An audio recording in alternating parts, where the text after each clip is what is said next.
CU 리포트 10월 4주차. 안녕하세요. 웰스기업연구소 정월수장입니다. 오늘의 CU 리포트 3가지 주요 이슈를 소개시켜 드리겠습니다. 자, 제조업 소상공인이시라면 스마트 설비 자금을 도입하세요. 두 번째 이슈입니다. 수출을 하고 있는 중소기업이라면 수출 유망 중소기업에 도전하세요. 자, 마지막으로 지난주에 이어서 이 대한민국의 증여 시대가 활짝 열렸습니다. 그러면 어떤 재산을 많이 증여하는지 이 3가지에 대해서 알아보도록 하겠습니다. 잠시 후에 시작하겠습니다.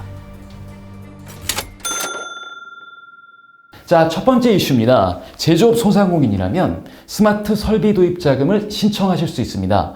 운전자금, 시설자금 합쳐서 최대 5억까지 수혜가 가능하고요.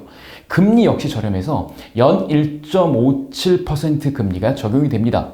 그리고 메인비즈, 이노비즈, 벤처기업, ISO, 해썹 인증 등을 받은 기업이라면 역시 가점이 부여가 되니까 이런 기업들이라면 꼭 신청하셔야 됩니다. 다만 조심하셔야 될 건 제조업에 관련한 소상공인이어야 하고요. 스마트 공장 사업에 현재 예비든지 참여가 확정돼 있거나 아니면 스마트 공장 수준 확인 레벨 등급을 받으신 기업은 참여할 수가 있습니다. 언제까지 신청하실 수 있냐면요. 2020년 바로 10월 30일 금요일, 이번 주 금요일입니다. 오후 6시까지 신청이 가능합니다. 그리고 소상공인 정책자금 사이트에서 신청이 가능하니까 꼭 빨리 신청하시길 바라겠습니다. 자, 두 번째 이슈입니다. 수출을 하고 있는 중소기업이라면 전제가 있습니다. 수출을 하고 있는 중소기업이라면 수출 유망 중소기업에 도전하십시오. 자, 1년간 전년 당해년도 수출 실적 기준이 500만 불 이하인 경우에 지원을 하실 수가 있습니다. 자, 11월 6일까지 홈페이지를 통해서 신청이 가능하고요. 이 경우에 지원 사업이 있습니다. 해외 마케팅 관련한 수출 지원 기관 사업 참여가 우대가 되고요. 그리고 수출 금융 관련한 보증 지원이 우대가 됩니다.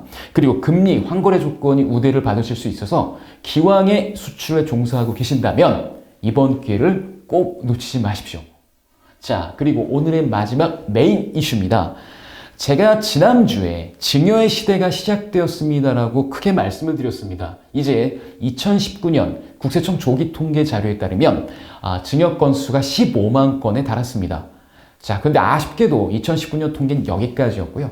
어떤 종류의 재산을 가장 많이 증여하셨는지를 한번 2018년 통계를 통해서 찾아보겠습니다. 자, 건수 기준으로 따지면 토지가 1등입니다. 그 다음 2등이 건물이고요. 그 다음 3등이 금융자산, 그리고 4등이 유가증권 등입니다.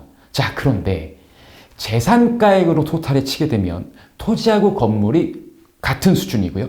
그 다음에 금융자산, 그 다음 유가증권입니다. 근데 유가증권의 비중이 생각보다 높습니다. 그래서 유가증권 비중이 꽤 높기 때문에 건수로는 작은데 유가증권은 재산가액으로 치면 꽤 높다라고 보시면 될 것 같습니다. 자, 그래서 이 유가증권 등이나 이런 것들을 증여를 많이 하신다는 요거를 이제 보게 된다면 증여자산가액별로 증여 건수를 한번 보겠습니다. 일단 증여재산가액별로 가장 많은, 골고루 가장 많이 좀 가져가는 건 토지하고 건물인데 실제로 토지하고 건물은 증여재산가액이 크다고 생각하실 수 있잖아요. 근데 의외로 적은 증여재산가액에서 가장 상위 랭킹이 되어 있고요. 그 다음에 금융자산은 좀 재밌게도 50억 초과의 경우는 금융자산으로 증여하는 경우가 빈번합니다. 그러니까 빈번하다기보다 제일 포션이 크죠. 그 이유는 아무래도 금융자산 같은 경우에는 증여세를 낼 수 있도록 유동이 풍부하기 때문에 아마 그런 것 같습니다. 대신에 토지나 건물은 증여하시게 되면 현금 부분을 또 따로 증여해서 또 포함이 돼야 되는 부분이 있기 때문에 아무래도 금액이 크면 클수록 금융자산을 중심으로 증여를 하신 것 같습니다. 그 다음에 유가증권 같은 경우에는 30억에서 50억 구간에 가장 많이 분포가 되어 있고요. 특히 20억을 초과해서는 유가증권 비율이 20% 이상을 건수 기준으로 간다는 걸 볼 수가 있죠. 그래서 유가증권으로 증여하시는 분들도 꽤 큰 금액이면 이제 증여를 하신다고 보시면 되는 거고, 오히려 증여자산가액이 작으면 작을수록 토지 건물 쪽에 몰려 있는 걸 볼 수가 있습니다.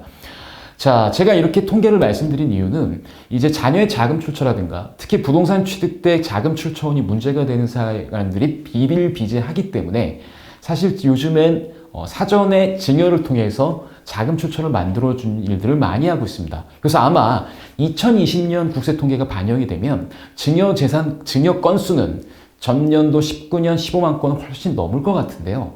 제 생각에는, 그리고 저희 웰스기업연구소 공식적인 입장으로는 자녀의 자금 출처를 만드는데 가장 좋은 건 배당입니다. 그런데 문제는 올해가 이 초과 배당을 통한 증여세 절세를 할 수 있는 마지막이란 거죠. 그래서 지금 초과 배당을 통한 증여세 절세를 위해서 아직도 우리 자녀가 주식이 없다라면 주식을 증여하시는 게 현명한 방법이실 수 있습니다. 그리고 증여 후에 일부 건강보험과 소득세는 부담할 수 있습니다만 그래도 자금 출처를 크게 만들어 주시는 게 어떨까 합니다. 특히 결혼을 앞두고 있거나 창업을 앞두고 있던 자녀라면 꼭 이 자금 출처를 만들어 주시는 게 중요할 것 같고요. 그 다음에 아직 세법 개정안이 통과가 되지 않았습니다만 개인 유사법인의 초과유보소득 간주 배당이 실행이 되게 된다고 한다면 어쨌든 반강제적으로 배당 정책을 하셔야 될 겁니다. 그때 자녀가 주주가 돼 있다면 어차피 배당하실 거 자녀의 자금 출처를 만드시는 용도로 쓰면 되니까 상당히 그것도 의미가 있는 일일 수 있죠. 그래서 저희 웰스기업연구소에서는 우리 중소기업 대표님들이 이러한 문제를 겪으시는 것들을 대비해서 저희는 항상 저희 담당 컨설턴트를 통해 상담을 신청해 주시면 저희가 최적의 솔루션을 드리도록 노력하고 있습니다. 그래서 언제든지 이런 거에 궁금하시고 고민이 되시고 주식 지분 때문에 항상 힘드신다고 하시면 저희 웰스기업연구소를 찾아주시면 감사하겠습니다. 자, 웰스기업연구소는 9988 대한민국 중소기업을 응원합니다. 오늘은 여기까지 하겠습니다. 항상 화이팅 하십시오. 안녕!